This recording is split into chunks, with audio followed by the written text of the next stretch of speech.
السلام علیکم ورحمۃ اللہ وبرکاتہ. کیا حال ہے سب کا؟ الحمد للہ الحمد للہ. ہم کچھ پڑھیں گے.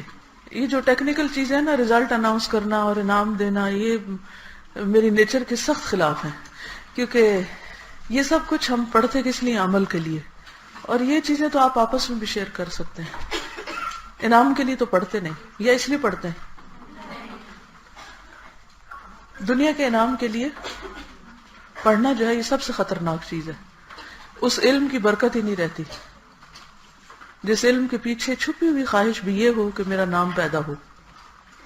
کیونکہ جب ہم اپنا نام بنانے لگتے ہیں تو پھر اللہ کا نام پیچھے چلا جاتا ہے.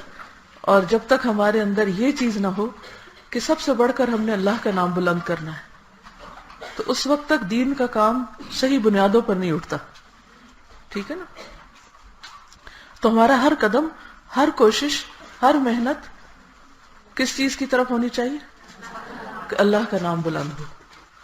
میرے پاس جو چیپٹر پڑھانے کے لیے ہے وہ دل جیتنا ہے. کسی طالب علم کی سب سے اہم خوبی کلاس کے اندر کیا ہو سکتی؟ کلاس کے اندر یکسوئی اور پوری توجہ، کہ جس کام کے لیے وہ گھر سے اٹھ کے یہاں آیا ہے اس پر سب سے زیادہ توجہ ہو اور وہ اس کی پرائرٹی نمبر 1 ہو. اور یہ صرف اسٹوڈنٹس کے لیے نہیں، جو سٹاف ہے یہاں پر اس وقت ان کے لیے بھی ہے. ٹھیک ہے نا؟ آپ لوگ کرسیوں پر تو بیٹھے ہیں مگر آپ دائرے سے باہر ہیں. آپ کو پتا ہے کہ دائرے کے اندر جو لوگ ہوتے ہیں ان پہ اللہ کی رحمت ہوتی. کرسیاں قریب کر لیں. چلیے، نحمده ونصلي على رسوله الكريم، اما بعد، فاعوذ باللہ من الشیطان الرجیم، بسم اللہ الرحمن الرحیم، رب اشرح لی صدری ویسر لی امری واحلل عقدۃ من لسانی یفقہوا قولی. دل جیتنا. رسول اللہ صلی اللہ علیہ وسلم نے جب توحید کا مشن اٹھایا تو عرب میں آپ کی بہت زیادہ مخالفتیں کی گئیں. وہ کیوں؟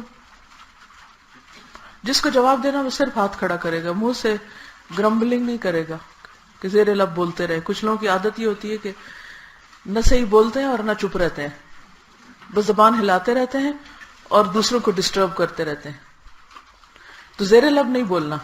زیر لب کا کیا مطلب ہے؟ اپنے آپ سے ہی بول کے یا ساتھ والے کے کان میں بول دے انسان. مخالفت کیوں تھی؟ سب سے پہلے کوئی بھی شخص جب کسی نئی بات کو سنتا ہے تو عام طور پر غور نہیں کرتا، بصیرت سے کام نہیں لیتا.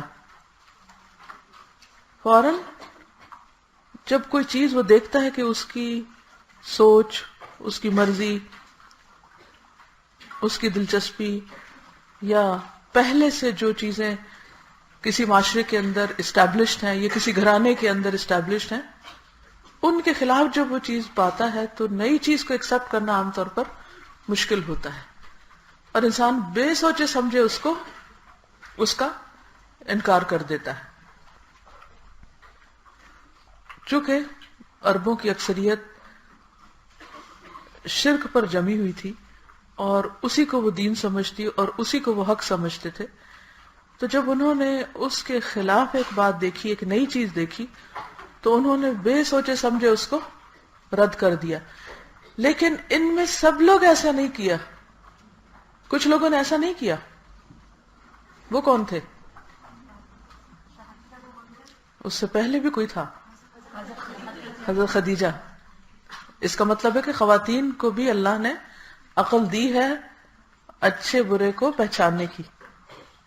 ان کے اندر بھی فرقان ہو سکتا ہے. حضرت خدیجہ کا کردار بہت ہی اہم ہے اور ہمارے لیے بہت مثالی ہے. اور اس میں آپ دیکھ رہے ہیں کہ ان سے پہلے کوئی پریسیڈنٹ نہیں تھا. پریسیڈنٹ یعنی کوئی مثال نہیں تھی، بالکل ہی ایک نئی بات تھی. اچھا، ہمارے سامنے اگر کوئی حق بات پیش کی جائے یا کوئی چیز واقعی جو ماننے کے لائق ہو تو ہم ضرور تھوڑی دیر کے لیے سوچتے ہیں اچھا میرے امی ابا کرتے ہیں، بہن بھائی کرتے ہیں، ہمارے خاندان میں ایسا ہوتا ہے، ملک میں ایسا ہوتا ہے. مثلا آپ ایک حدیث پڑھتے ہیں صحیح بخاری میں، اور اس میں نماز کے طریقے کے بارے میں کوئی ایسی بات آتی ہے جو ہمارے کلچر میں رائج نہیں، تو اس کو سنتے ہی ہم یہ تھوڑی کہتے ہیں کہ ہاں سمعنا واتانا. کیا کہتے ہیں؟ ایسے تو کوئی بھی نہیں کرتا، ایسے تو کوئی بھی نہیں کرتا. اور جب یہ چیز ہوتی کہ ایسا کوئی بھی نہیں کرتا تو میں کیوں کروں، تو یہ دراصل روایت پسندی ہوتی ہے اور روایات کو فالو کرنا ہوتا ہے. آپ اپنی عقل کو اس وقت استعمال نہیں کر رہے، آپ کی سوچ صحیح ڈائریکشن پر نہیں. آپ کو یہ دیکھنا چاہیے کہ بات کس نے کہی ہے، کس طرح میرے تک پہنچ رہی ہے، کیا یہ سچ ہے، اور اگر سچ ہے تو مجھے اسے لے لینا چاہیے، بھلے کوئی اور لے یا نہ لے، کیونکہ اللہ کے رسول صلی اللہ علیہ وسلم نے فرمائی ہے، آپ کی طرف سے آئی ہے. تو بس اتنی سی بات ہے کافی. حضرت خدیجہ نے کیا کیا تھا، کس بنیاد پر انہوں نے حق قبول کر لیا تھا؟ کون لایا تھا ان کے پاس حق؟ نبی صلی اللہ علیہ وسلم. سیم سورس ہے نا، ان کے پاس بھی نبی صلی اللہ علیہ وسلم حق لے کر آئے تھے، اور ہمارے پاس بھی ایک اتھینٹک حدیث نبی صلی اللہ علیہ وسلم کی طرف سے آتی ہے. وہ فوراً قبول کر لیتی ہیں، ہم قبول نہیں کر پاتے. فرق ہے نا، بہت بڑا فرق ہے. تو کبھی بھی کسی بات کو سنتے ہی فوراً نہ جھٹلائیں، نہ ہاں کریں نہ کریں. ذرا سا غور کریں کہ یہ بات ہے کیا، کہاں سے آئی ہے، کس نے کہی ہے، دلیل کیا ہے. اور اگر یہ درست ہے تو خواہ اس وقت میں پوری دنیا میں اکیلی ہوں اس حق کو ماننے کے لیے، مجھے پھر بھی ماننا ہے، چاہے کوئی اور مانے یا نہ مانے. حضرت خدیجہ اپنے شوہر کو جانتی تھی کہ یہ کبھی جھوٹ نہیں بولتے، یہ جو کہتے ہیں سچ کہتے ہیں. اور اگر آج یہ مجھے یہ بتا رہے ہیں کہ ان کے پاس فرشتہ ہے تو یہ بالکل سچ بول رہے ہیں. ایک شخص تھا زمام بن سالبہ، صحیح مسلم میں اس کی روایت آتی ہے، شاید بخاری میں بھی آتی ہو. تو وہ اپنے قبیلے کی طرف سے آیا نبی صلی اللہ علیہ وسلم کے پاس، اور بدو میں سے تھا.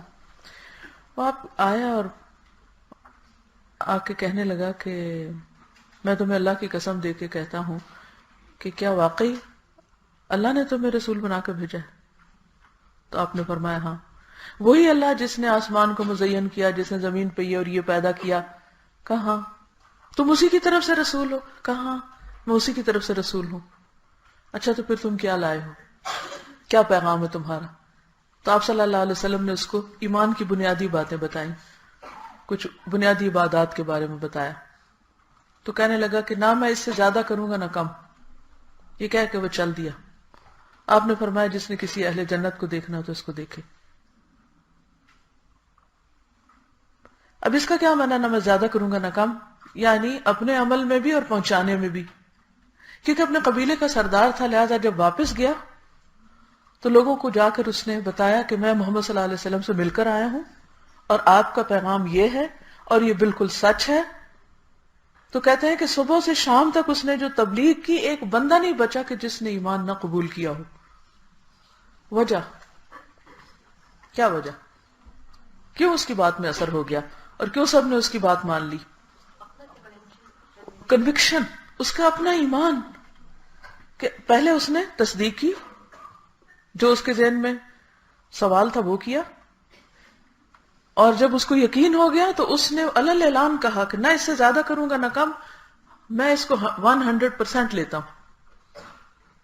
اور جا کر ایز اٹ از جو تھا ویسا ہی آگے پہنچا دیا، اور الحمدللہ اس کا قبیلہ سارے کا سارا مسلمان ہو گیا. کوئی اس نے کہیں جا کے دعویٰ ٹریننگ نہیں لی، نہ کوئی ایسا لیکچر اٹینڈ کیے، اور نہ ہی کوئی لمبی چوڑی باتیں. بات ساری ایمان اور یقین کی ہوتی. جس چیز کا ایمان آپ کے دل میں راسخ ہو جاتا ہے، جس چیز پر آپ کنونس ہو جاتے ہیں کہ یہ سچی ہے، اس کو لینے میں کچھ بھی دیر نہیں لگتی. اور کسی چیز کے سچا ہونے کے لیے سب سے بڑی دلیل کیا ہے، خصوصاً دین کے معاملے میں، کہ اللہ نے فرمایا یا رسول نے فرمایا، بس بات ختم. منافقت کیا ہے؟ فی قلوبہم مرض، اور مرض کیا ہے؟ شک. شک ہونا، پتہ نہیں ٹھیک بھی ہے یا نہیں، پتہ نہیں جو ہمیں پڑھایا جا رہا ہے یہ صحیح ہے یا نہیں، پتہ نہیں ہمیں کیا بنایا جا رہا ہے، پتہ نہیں ہمیں کیا دیا جا رہا ہے. جب تک یہ شک رہتا ہے اس وقت تک ہم عمل درست نہیں کر پاتے، اور پھر ہم معاشرے کے انفلوئنسز قبول کرتے ہیں. ہم معاشرے کو انفلوئنس نہیں کر سکتے. اکثر لوگ روتے رہتے ہیں، میرے گھر والے میرا ساتھ نہیں دیتے، ہائے میں مظلوم، فلاں میرا ساتھ نہیں دیتا، میرے لیے تو کوئی ماحول ہی نہیں، اور مجھے بڑا ڈر ہے کہ میں جاؤں گی تو میں پھسل جاؤں گی، اور اس کورس کے بعد کیا ہوگا. ایسے ہی غم پالے رکھتے ہیں. کیا ہوگا؟ جس کے ساتھ اللہ ہو اس کا کیا ہوتا ہے؟ وہ کہیں تنہا نہیں ہوتا، وہ کہیں بھی اس کو ڈر نہیں ہوتا، اس کو انسانوں کی تائید کی فکر نہیں ہوتی کہ انسان میری تائید کرتے ہیں یا نہیں، کوئی میرے ساتھ ہے یا نہیں. اس کے اندر وہ ایمان اتنی قوت کے ساتھ آتا ہے کہ پھر وہ دوسروں کو بدل دیتا ہے. امام بخاری کہتے ہیں کہ میں نے کسی ایسے شخص کی حدیث نہیں لکھی اپنی کتاب میں جو اس پر ایمان نہ رکھتا ہو کہ ایمان گھٹتا اور بڑھتا ہے.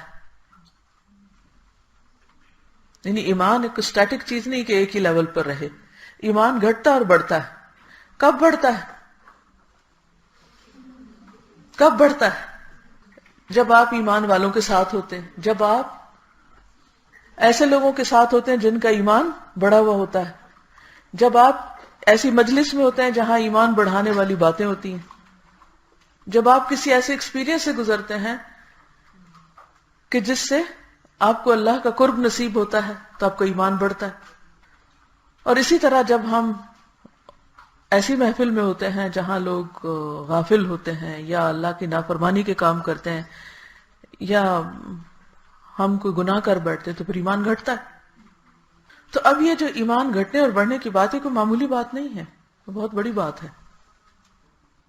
تو جس شخص کے ایمان کا درجہ اونچا ہوتا ہے، جس کا ایمان بڑھتا ہے اور جس کے یقین میں اضافہ ہوتا ہے، پھر اس یقین کے ساتھ جب وہ کسی کے ساتھ جا کر بات کرتا ہے تو کیا ہوتا ہے؟ اس کا نتیجہ مختلف ہوتا ہے بنسبت اس کے کہ ہم خود بھی شک میں ہوں، پتہ نہیں آیت پڑی ہے ٹھیک ہے یا نہیں، اچھا میں کسی کو بتاؤں یا نہ، پتہ نہیں کو مانے گا یا نہیں. یہ بھی ایک شک ہوتا ہے.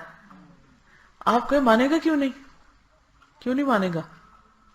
ایمان جب کسی دل میں داخل ہو جاتا ہے تو پھر ماننے یا نہ ماننے کی بات ہمارے ہاتھ میں نہیں ہوتی کہ ہم کسی کو منواتے ہیں، وہ اللہ منواتا ہے. ہمارا کام ہوتا ہے صرف پیش کرنا، دل تو اللہ کھولتا ہے.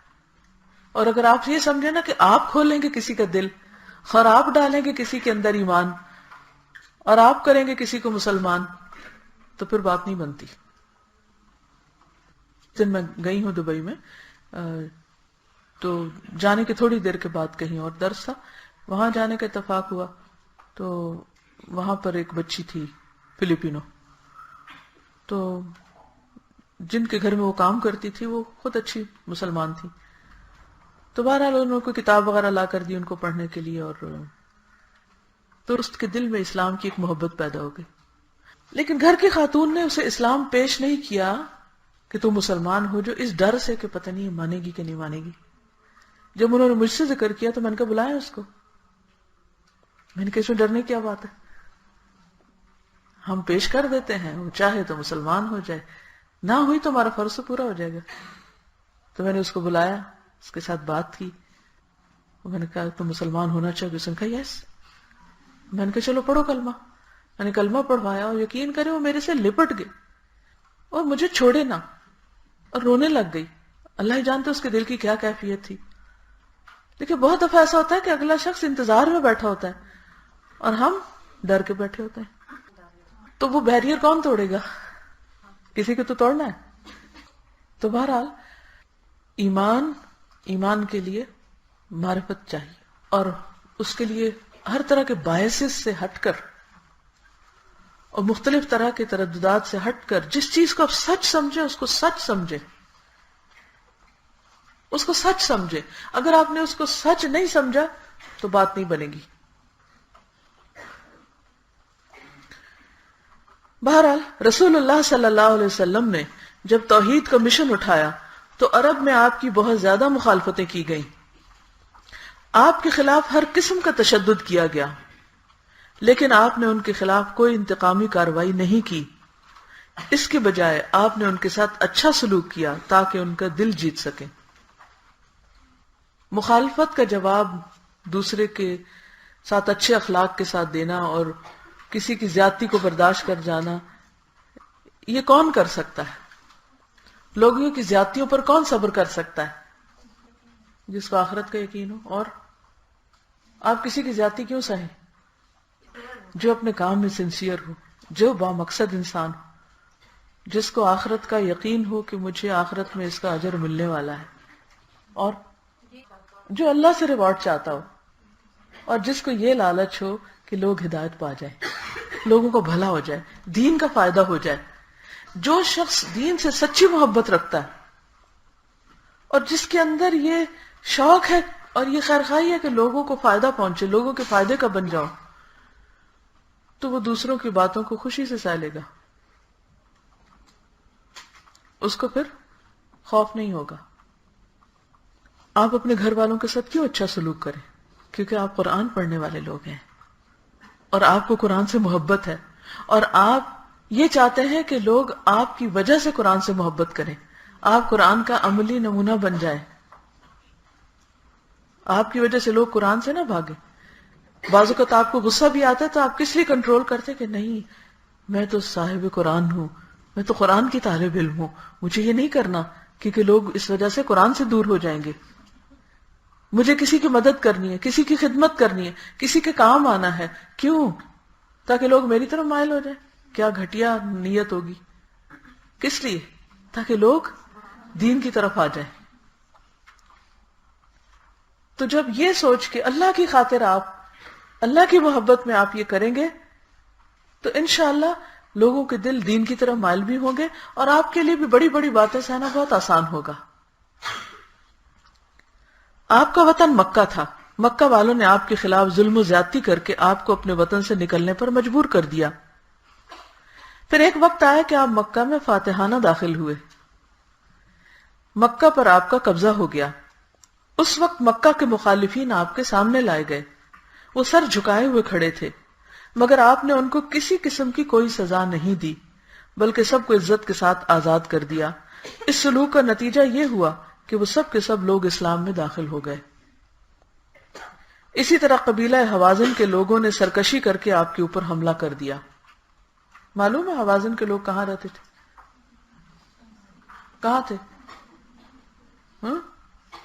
جب آپ کس غزوہ کی طرف گئے تھے؟ فتح مکہ کے بعد کیا ہوا تھا؟ حنین، ٹھیک ہے۔ ان سے جنگ کی نوبت آ گئی، اسلام کی تاریخ میں اس کو حنین کی جنگ کہا جاتا ہے۔ آخر میں آپ کو فتح حاصل ہوئی اور حوازن کے لوگ 6000 کی تعداد میں گرفتار ہو کر آپ کے سامنے لائے گئے۔ ان کے ساتھ بھی آپ نے انتقام کا معاملہ نہیں کیا، بلکہ سب کو عزت کے ساتھ رہا کر دیا۔ اس اعلیٰ اخلاق کا ان پر اتنا اثر ہوا کہ پورے قبیلے نے اسلام قبول کر لیا۔ انتقام لینا، سبق سکھانا اسلام کا طریقہ نہیں۔ ہم ہر چھوٹی بڑی بات میں کیا کہتے ہیں؟ میں ذرا اس کو سبق سکھاؤں۔ اس طرح کی کارروائی سے مسئلہ اور زیادہ بڑھتا ہے، مگر جب برے سلوک کے جواب میں اچھا سلوک کیا جائے تو آدمی اندر سے مفتوح ہو جاتا ہے، اسی کا نام دل جیتنا۔ مگر جب برے سلوک کے جواب میں اچھا سلوک کیا جائے تو آدمی اندر سے مفتوح ہو جاتا ہے، اسی کا نام دل جیتنا ہے۔ اور دل جیتنے کا طریقہ ہمیشہ زیادہ طاقتور ثابت ہوتا ہے، خواہ انفرادی معاملہ ہو اجتماعی معاملہ، انفرادی معاملہ ہو یا اجتماعی معاملہ۔ انتقام کا طریقہ پورے سماج کو منفی کارروائیوں کا جنگل بنا دیتا ہے، اس کے برعکس دل جیتنے والا طریقہ پورے سماج میں اخلاق اور انسانیت کی فضا پیدا کرتا ہے۔ انتقام سے مسئلہ صرف بڑھتا ہے، جبکہ دل جیتنے والا طریقہ مسئلے کو آخری حد تک ختم کر دیتا ہے۔ کیا اس کا مطلب یہ کہ کوئی جنگ نہیں ہوگی یا کوئی کسی مجرم کو پکڑا نہیں جائے گا یا کسی کو سزا نہیں دی جائے گی؟ یہ مطلب ہے اس کا؟ نہیں، یہ مطلب نہیں ہے۔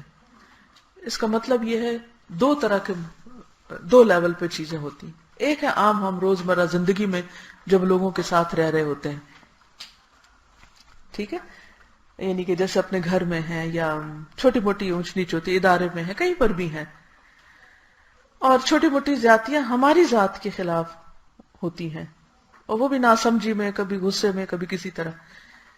ایک وہ لیول ہوتا ہے کہ جس میں خرابی کرنے والے کی خرابی سے لوگ متاثر ہو رہے ہوتے ہیں، اجتماعی نقصان ہو رہا ہوتا ہے۔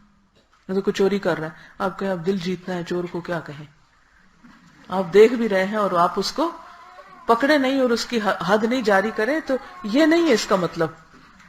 اگر کوئی چوری کرتا ہوا پایا جائے گا تو کیا کیا جائے گا؟ معاف کر دیا جائے گا؟ نہیں، کیوں؟ میں نے کیا کہا تھا شروع میں؟ بڑبڑانا نہیں ہے، ہاتھ کھڑا کر کے جواب دینا ہے۔ جی آپ فرمائیے۔ جی اس لیے کہ اگر چور کو چھوڑ دیا جائے تو وہ پھر روز چوری شروع کر دے گا اور اس طرح فساد پھیلے گا۔ تو ہر وہ چیز جس سے فساد پھیلتا ہو اسلام نے اس کی پیش بندی کی ہے۔ مثلا انتقام لینے سے اگر فساد پھیل رہا ہے انڈیویجول لیول پر، آپ کسی سے بدلہ لیتے اس سے فساد پھیلتا ہے تو اس میں معاف کیا جا سکتا ہے، نہیں ذاتی چھوٹی موٹی چیزیں۔ لیکن اگر کوئی شخص کسی کا مال چرا رہا ہے یا کوئی ایسا کام کر رہا ہے جس پر شریعت نے خود ہی لائن لگا دی کہ ان چیزوں پر حدود ہیں اور ان پہ پکڑ ہوگی، تو وہاں اس کو پکڑ کر معاشرے کو فساد سے بچایا جائے گا۔ اسلام کی جو سزائیں ہیں وہ بھی معاشرے کے لیے رحمت ہے۔ کیا ہے؟ رحمت ہے۔ لیکن یہاں جن چیزوں کو معاف کرنے کی بات ہے وہ غلط فہمی سے، ناسمجھی سے، کبھی مزاج کی تلخی سے، کبھی کسی مس انڈرسٹینڈنگ سے ایک دوسرے کے ساتھ کچھ کمی بیشی یا زیادتی ہو جانا، تو ایسی چیزوں کو ایشو نہیں بنا لینا چاہیے، زندگی کا مسئلہ نہیں بنا لینا چاہیے، بلکہ کیا کرنا چاہیے؟ معاف اور درگزر۔ جی اب آپ کچھ کہنا چاہیں گے تو کہیے، کچھ پوچھنا چاہیں تو پوچھیے، یہ آپ سب کے لیے تحفہ ہے۔ ایک کھجور بس لے سکتے ہیں، دو نہیں لینی۔ حضور صلی اللہ علیہ وسلم جیسے کھجور کھاتے تو ایک اٹھاتے تھے، انگور یا جو بھی اس طرح کا پھل تو دو نہیں اٹھاتے تھے، ٹھیک ہے؟ اور یہاں یہ بھی کہ دوسرے کو بھی مل جائے انشاءاللہ، ٹھیک ہے؟ اور بسم اللہ پڑھ کے کھائیں، اللہ آپ کی کھانسی دور کر دے۔ جن جن کو کھانسی ہے، میں رات کلونجی بھی لے کر آئی ہوں، تو پلیز آپ تھوڑی تھوڑی اس کی چٹکی بھرتے جائیں اور اپنے پاس رکھ لیں، اور ایسے منہ میں رکھ کے اس کو آہستہ آہستہ آہستہ اس کو کھجور کے بعد، کھجور سے پہلے، ٹھیک ہے؟ کھانسی والوں کو کلونجی کوئی ایک بانٹ دے اور کھجور ادھر سے شروع کرتے ہیں دائیں ہاتھ سے۔ یہ سمپل کلونجی ہے، کچھ بھی نہیں، میں تو ایسے ہی بس وہاں سے لے آئی۔ جتنی جس نے اٹھانی ہے، کیونکہ کلونجی میرے پاس اور بھی، یہ ختم ہوگی تو اور بھی دے دیں گے۔ اپنے اپنے ٹیشو میں ڈال لیجیے کسی بھی چیز نے 3 5 7 دانے کچھ بھی لے کے منہ میں رکھ کے آہستہ سے ہلکا ہلکا چبا کے ان کو لیتے جائیں، کیونکہ کلونجی میں ہر مرض کی شفا ہے سوائے موت کے۔ تو اس نیت کے ساتھ آپ اس کو یوز کر سکتے ہیں۔ دیکھیے ہم دوسرے کو معاف کرتے رہتے ہیں، آسن سلوک کرتے رہتے ہیں، کبھی دل پہ بھی لے لیتے ہیں، لیکن یاد ہوگا جانے سے پہلے میں نے ایک بات کی تھی، لیکن اس دن شاید آپ لوگ تھے نہیں یہاں سارے، اور وہ تھا دوا شافی کا شاید سیشن تھا جو کمبائنڈ سیشنز ہو رہے تھے نا، تکمیل اور دوسرے دن کا۔ اس میں نے ایک آپ کو وہ دیا تھا اسٹیون کوے کی ایک بات کہ کامیاب لوگوں کی جو صفات ہیں ان میں سے ایک ہے کہ وہ اپنے خیالات کا اظہار کرتے ہیں، اسپیک آؤٹ، اور اس کا بھی ایک طریقہ ہوتا ہے۔ ہوتا کیا ہے کہ ہم بعض اوقات کسی کے بارے میں نیگیٹو چیز کو دل میں پالے رکھتے ہیں، اور ایسے وقت میں دھماکہ کرتے ہیں کہ پھر وہ اگلا پچھلا سب کچھ فنا کر کے رکھ دیتے ہیں، اتنے دنوں کی بنائی ہوئی اخلاق کی نہیں۔ آپ ضرور دوسرے کو معاف کریں، درگزر کریں، سب کچھ کریں، اچھا اخلاق برتیں، لیکن جو آپ کے دل کے خیالات ہیں جن سے آپ کو تکلیف پہنچ رہی ہے، آپ دوسرے کے سامنے ضرور پیش کر کے ان کو کلیئر بھی کر لیں، ٹھیک ہے نا؟ آپ کیا کہیں گے کہ آپ اس طرح کیوں کرتے ہیں میرے ساتھ؟ مجھے یاد ہے ایک دفعہ میں نے اپنی بیٹی کو ایک چانٹا لگایا، نام نہیں بتاؤں گی کون سی تھی، لیکن ایک ہی دفعہ شاید زندگی میں اس کو لگایا، پتہ نہیں مجھے کسی بات پہ بہت غصہ آیا، اور جب غصہ آتا نا تو انسان ایکسپلین نہیں کرتا کہ میں کیوں چانٹا لگانے جا رہا ہوں۔ ماں اکثر ایسی کرتی ہیں، اٹھتی ہیں جا مارا، پتہ ہی نہیں چلا۔ تھوڑی دیر کے بعد وہ میرے پاس آئی، کہنے لگی مجھے ماما سمجھ نہیں آئی آپ نے مجھے چانٹا کیوں مارا ہے۔ آئی ڈونٹ نو کہ آپ نے چانٹا مارا کیوں نہیں، آپ کو مارنے کا فائدہ ہی کچھ نہیں ہوا مجھے۔ تو واقعی میں سوچنے لگی کہ میں نے جسے ایکسپلین ہی نہیں کیا، پہلے بتایا ہی نہیں کہ مجھے تمہاری کون سی بات ناپسند ہے. مثلاً ہم کسی کی کسی بات سے، جیسے اب یہ کچھ لوگ شر کرے جا رہے ہیں. بعض وقت بچے گھر میں یہ کرتے ہیں نا، کسی خاص چیز سے کھیلنے لگ گئے، کسی ٹھوکر مارنے لگ گئے. اچھا ہم انہیں منع نہیں کرتے پہلے، یا ایکسپلین نہیں کرتے، اٹھتے ہیں اور ایک لگاتے ہیں جا کے، یہ تم کیوں کر رہے تھے؟ اچھا وہ اپنے کسی کریٹو آئیڈیا میں بیٹھا ہوا ہے. اگر آپ دیکھیں نا تو بچے اسی طرح لرن کر رہے ہوتے ہیں، کسی چیز کو کڑکا کے، کسی چیز کو پھاڑ کے، کسی کو توڑ کے، کسی کو نکال کے. یہ ان کا ایکسپلور کرنے کا ایک اللہ نے ان کے اندر رکھا ہے. اگر وہ بت بن کے بیٹھے رہے تو وہ تو کچھ بھی نہ سیکھ سکے. انہوں نے دراز کھولنے ہی کھولنے، انہوں نے چیزیں باہر پھینکنی ہے. This is part of their life. You should learn and you should know کہ وہ کیوں ایسا کر رہا ہے. اور پھر آپ بچے کے ساتھ بیٹھ جائیں، دراز کھول کے پھینک رہا نا، بیٹھے اور اسے کہیں کہ اچھا اب ہم اس کو واپس رکھیں گے. وہی بچہ واپس بھی رکھے گا. اچھا اگلے دن پھر اس نے یہ کیا، پھر آپ بیٹھ جائیں، واپس رکھیں گے. اس سے پہلے کہ آپ اس کے ساتھ غضبناک ہو اور اس کو ایک مار کے کہیں کہ خبردار جو دراز کھولا، پھر نہیں، اس کو بھی سمجھ ہی نہیں. اس کے دراز کھولنے کی ریزن کچھ اور ہے اور آپ کے بند کرنے کی کچھ اور ہے. ان دونوں میں لیک آف کمیونیکیشن ہے، گیپ ہے. آپ دونوں کو ایک پیج پہ آنا چاہیے. کیوں نہیں آ رہے؟ کیونکہ آپ نے اپنی بات اس کو نہیں بتائی، اس نے اپنی آپ کو نہیں. اب وہ معصوم بچہ تو ابھی بتا نہیں سکتا، کیونکہ اللہ سبحانہ وتعالیٰ نے زبان کو سب سے آخر میں کام کرنے کا حکم دیا ہے. ہمارے باقی اعضاء کچھ پیدائش سے پہلے کام شروع کر دیتے ہیں، کچھ پیدائش کے بعد. ایک چیز جو سب سے آخر میں کام کرنے لگتی ہے وہ ہے زبان، اور جب یہ کام کرنے لگتی ہے تو پھر کہیں رکتی نہیں. بچہ ابھی نہیں ایکسپریس کر سکتا، آپ کر سکتے ہیں. آپ کا فرض ہے بیٹھ جائیں اس کے ساتھ. یہ نہیں کہ آپ کھڑے اور وہ نیچے اور آپ آرڈر دے رہے ہیں، ایسا کبھی نہ کریں. بچوں کو سکھانا تو ان کے ساتھ نیچے بیٹھ جائیں، ان کی لیول پہ آئی کانٹیکٹ. اگر آپ کسی کو بات سمجھانا چاہیں تو مؤثر بات ہوتی ہے اگر لیول پہ رکھ کے بات کی جائے، تو انشاءاللہ اسے سمجھ آ جائے گی. مثلاً آپ کی کوئی کلاس فیلو ہے، آپ کے ساتھ شخص بیٹھا ہوا ہے، ہر تھوڑی دیر کے بعد آپ کو کونی مار رہا ہے، ہر تھوڑی دیر کے بعد کوئی گڑبڑ کر رہا ہے، اور آپ غصے میں کھولے جا رہے ہیں اور اس کو بتاتے نہیں. کیا کرنا چاہیے آپ کو؟ آپ تھوڑی سی چھوٹی سی پیاری سی چٹ لکھ کے آپ اس کو دے سکتے ہیں کہ کائنڈلی آپ ذرا سا اس طرف ہو جائیں، یا کوئی اس طرح کی بات لکھ دیں کہ کیونکہ آپ کی کونی لگنے سے میں ڈسٹرب ہو رہی ہوں، یا مسکرا کے ہاتھ سے تھوڑا سا ایسے کر دیں کہ دوسرے کو سمجھ آ جائے. یعنی کہ بعض اوقات ہم یہ اس طرح بھی بیان کرتے ہیں کہ جیسے ہماری وجہ سے تم کو پرے ہونا چاہیے، اور ایک یہ ہے کہ آپ کی وجہ سے آپ کو دور ہونے کا مشورہ دیا جا رہا ہے. یہ زیادہ بہتر انداز ہے. اب کس کو کھانسی اور کلونجی نہیں ملی ہاتھ کھڑا کرے. جس کو کھانسی وہ کلونجی ضرور لے. جو ہاتھ کھڑا کرے ان کو دیجیے. تحقیق کرنے کی تو اجازت ہے اور کی جا سکتی ہے مزید شرح صدر کے لیے. اور اس میں حضرت ابراہیم علیہ السلام کا وہ واقعہ موجود ہے کہ ایمان لانے کے باوجود انہوں نے کہا تھا کہ آپ یا رب آپ مردوں کو کیسے زندہ کرتے ہیں؟ تو اللہ تعالیٰ نے کہا کہ اولم تؤمن، ایمان نہیں؟ کہا بلا ایمان ضرور ہے، ولیکن لیطمئن قلبی، کہ اور یقین بڑھ جائے، اطمینان کی حالت حاصل ہو جائے. اس اطمینان کے لیے آپ اہل علم سے سوال کر سکتے ہیں، لیکن اطمینان میں اضافے کے لیے نہ کہ حجت بازی، کٹ حجتی، بحث یا کسی چیز یا اس حدیث یا اس علم کو معمولی جانتے ہوئے، وہ نہیں. یعنی اطمینان قلب جو ہوتا ہے نا وہ اگلا درجہ ہوتا ہے. اگلا درجہ حاصل کرنے کے لیے تو ٹھیک ہے. چلیے اب آپ لوگ اپنا اپنا کام کیجئے تاکہ آپ کو وقت ضائع نہ ہو، اور انشاءاللہ پھر ملاقات ہوگی. میں بے حد معذرت خواہ ہوں. آپ میں سے جو فرسٹ آیا اس کو بھی مبارک، اور سیکنڈ کو بھی، اور تھرڈ کو بھی، اور 10 جو اوپر کے لوگ ہیں ان کو بھی، اور ساری کلاس کو، اور ٹیچرز کو بھی، اور سب کو جزاکم اللہ خیرا. اوکے، السلام علیکم ورحمۃ اللہ وبرکاتہ.